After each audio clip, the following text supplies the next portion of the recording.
the truth is that the strongest reason for U.S. military and other aid to Israel is actually the American weapons industry. It's important to know that also every time we send an aid package to Israel, the deal is that they spend all the money with U.S. arms companies. And so that's actually the strongest strategic reason that the United States supports Israel. And it's important to know that one of the largest American Zionist lobbies is actually an evangelical Christian lobby. That's the worst. Yeah, exactly. Traduction, pardon. Attendez. Attends, Bon, pour répondre à ce que vous disiez sur le fait de la puissance de la communauté juive, leur point de vue, c'est que c'est pas ça qui oriente la politique américaine vis-à-vis d'Israël, c'est le commerce des armes, parce que Israël est un gros client des armes, et en plus, il y a des conditions qui sont mises aux contrats qui sont passés pour le financement par les États-Unis, le financement que les États-Unis octroient à Israël. Israël est obligé d'acheter les armes fabriquées aux États-Unis en contrepartie. Donc c'est ça qui compte le plus dans l'orientation de la politique américaine pour Israël. Et il faut savoir aussi que les chrétiens sionistes sont extrêmement influents, voire plus influents que les C'est le premier américains, groupe, finalement religieux, influents en soutien à Israël, pour des raisons très religieuses. Oui, donc les évangéliques sont un énorme problème. Ah bah... Oui. Oui. Oui. En fait, le problème d'Israël, c'est pas les Juifs.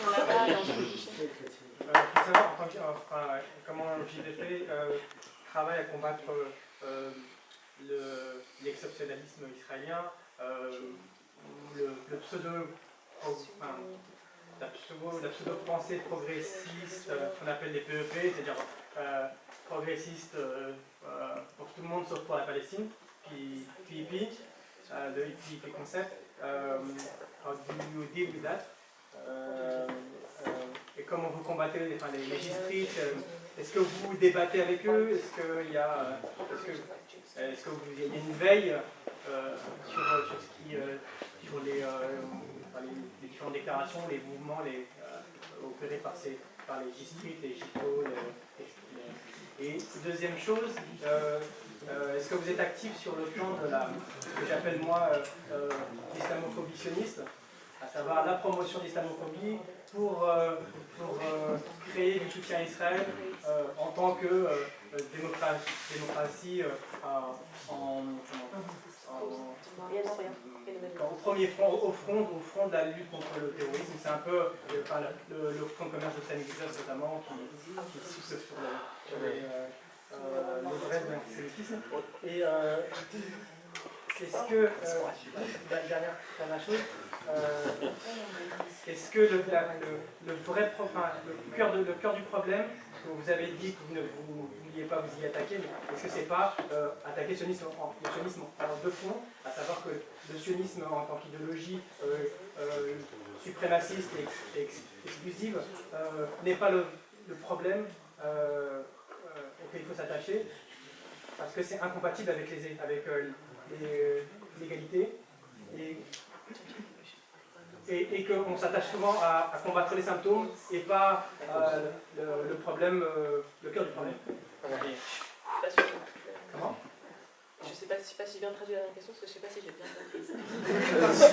Est-ce qu'on n'est pas là souvent à combattre les symptômes? Si vous parlez d'anglais, allez-y, parce que ce sera plus rapide. Ouais, we have to deal with the core issue I mean, the Zionism as ideology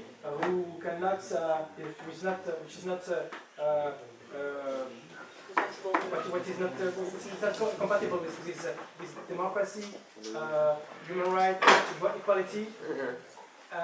If it's possible, is it possible for you to deal with that? I mean, directly without talking or fighting against the consequences of that?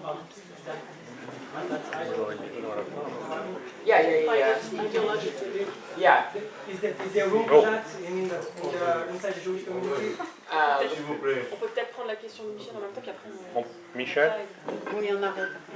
moi j'en ai une. Oui, La dernière. notre camarade Emeline a fait circuler une lettre récemment qui venait d'un rabbin américain et qui faisait un parallèle entre la conquête des États-Unis, où des Blancs, des Européens sont venus prendre les terres qui appartenaient aux Indiens, et évidemment la création de l'État d'Israël, qui s'est produit pratiquement la même chose.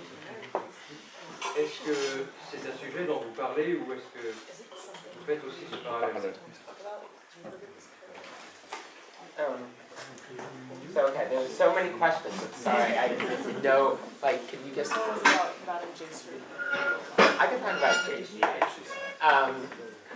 So in terms of J Street started off with a bang, and it has somewhat fizzled because it's in this basically impossible position of trying to be within the American Jewish establishment and pro-Palestine or pro-Palestinian human rights, whatever. So for example, during the last war in Gaza, J Street came out and expressed its solidarity with Israel, not Gaza. When I talk to, I mean, J Street is basically in an impossible position, but when push comes to shove, they will default to expressing solidarity with Israel, and in this way it reminds me of the left Zionist parties in Israel, and even Meretz. And to answer the question about discussing Zionism as like something that contradicts democracy and equality, I think that that's something that it's very difficult in the U.S. Jewish community to do for a lot of reasons, but it is an important question, especially as within Israel. Oh, sorry, did you get it translated yet? No, I didn't. I'm sorry. Do you want Do you want to translate what she said and then I'll... Je pense. Alors, donc J Street, en fait, a commencé avec une prise de position qui finalement était intenable, c'est-à-dire à la fois vouloir faire partie de l'establishment juif, de la communauté juive organisée classique, on va dire, et en même temps d'être pro-palestinien en faveur du respect des droits de l'homme, ce qui était impossible. Et on a vu lors de la guerre contre Gaza à l'été 2014, quand J Street a pris position en soutien à Israël, quelles étaient réellement, au fond, leur prise de position. Et finalement, à travers cette révélation, cette prise de position révélatrice, moi, J Street m'a rappelé les partis politiques sionistes de gauche qu'on peut trouver en Israël, par exemple. So for the second question about Zionism specifically and its, the potential contradictions with democracy and equality, right now in Israel there's a big debate about whether the state should be Jewish and democratic or more Jewish or more democratic. And you have politicians like Miri Regev, Naftali Bennett that are saying they want the Jewish character of the state. Donc il y a cette discussion sur la contradiction éventuelle entre le sionisme et la démocratie. Au sein même d'Israël, on a ce débat avec des gens comme Bennett ou Miri Regev, la ministre de la Culture, qui défendent l'idée que l'État juif, ça prend le dessus. Bon, il y en a qui sont pour plus État juif, moins démocratie, d'autres qui sont plus démocratie, moins État juif. But what's dominant is a Jewish state over democracy. Oui, mais ce qui domine, c'est la perception et la nécessité de définir l'État comme État juif. And as difficult as it is to discuss Zionism in the United States because of the emotional attachment that people have, it's imperative that we have a conversation about this. Et dans la mesure où c'est difficile de discuter de ça aux États-Unis parce qu'il y a un attachement très émotionnel à ces questions de la part des Juifs, justement pour ça c'est important que nous nous attaquions à cette question. So JVP has a working group around Zionism. They haven't released any official policies or documents, but it's being studied internally. And within the Jews of Color Caucus, we're also taking a different tack in terms of studying the impact of Zionism, white supremacy, and anti-Semitism on Jewish communities in Israel that aren't white, like Mizrahi Jews, Ethiopian Jews, and also Palestinians and African refugees. Dans JVP, il y a un groupe de travail interne qui réfléchit justement sur le sionisme et sur ces questions. Bon, ça reste un groupe interne. Mais on a aussi dans le groupe des Juifs de couleur un travail de réflexion et d'étude sur le sionisme comme expression de la suprématie blanche sur des groupes minoritaires. Especially, you say, dans specific groups? I mean in Israel, like this. Mizrahi Ethiopians and also Palestinians and Ah, yeah. refugees. Yeah. On s'intéresse donc, dans cette optique, on s'intéresse à la question bien sûr des minorités, on va dire non blanches en Israël, donc les juifs mizrahi, les éthiopiens, les palestiniens, les non-juifs de manière générale. And unfortunately, and it's a racist position, for some Americans, I find that there's more of an entry if you talk about how Zionism has harmed Jews before you talk about how Zionism has harmed Palestinians.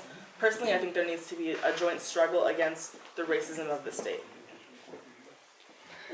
Pour certains Américains, c'est plus significatif de montrer que le sionisme nuit aux Juifs, c'est ça?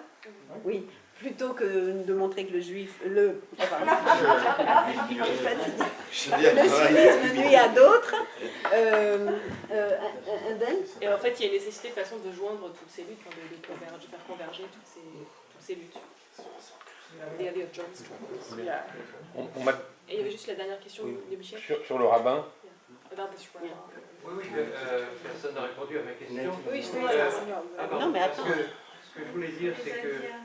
Non, mais ça vient en fait. No, what I wanted to say was that it is now common knowledge, or it is admitted by the Americans in general, that it was not very good, between brackets, between quotes, to kill Indians and to behave like that. So isn't it an interesting parallel to make with the way the Israelis are treating the Palestinians? I mean, yeah, I mean, Israel and the United States are both settler colonial countries, right? And I feel like since recently in America, there's been a big movement against an oil pipeline in North Dakota. And I feel like for a long time, activism by Native Americans wasn't really very visible, but in the age of the internet, it is visible in a way that definitely hadn't been before. And a lot of people are making parallels, is that not like the Native American died and is done with, right? They still live, they still have communities, and they still suffer, and they still fight against repression. And similarly, we are able to make that parallel between what's happening with continued colonization in the United States and in Palestine.